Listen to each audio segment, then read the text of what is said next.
The U.S. economy will clearly slow down in coming months. Unemployment is at record lows.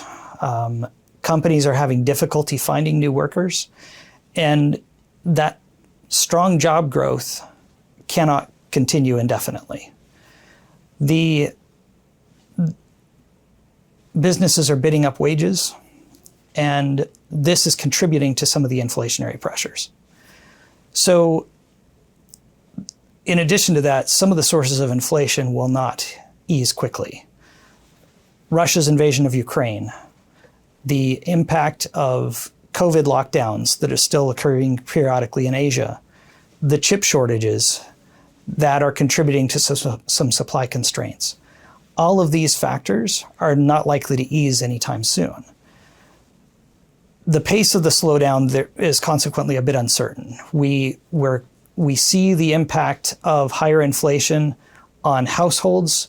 They're shifting their spending into food and energy and out of other things, so other goods and services that they can no longer afford. And that means demand growth will slow.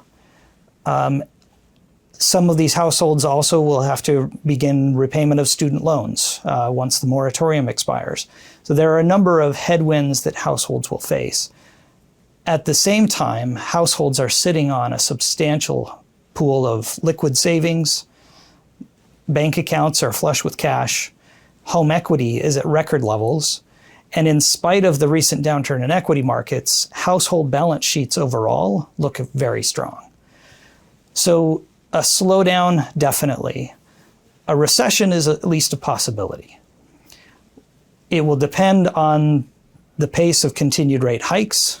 It will depend on how households respond and to what extent they tap into those savings that they've built up. But ultimately, there is a risk that the economy dips into recession as those trends continue. We continue to see prospects for a soft landing, but the Fed's task will clearly be a difficult one. Ultimately, a recession and an improvement in global conditions may be necessary to bring inflation back within the Fed's target range.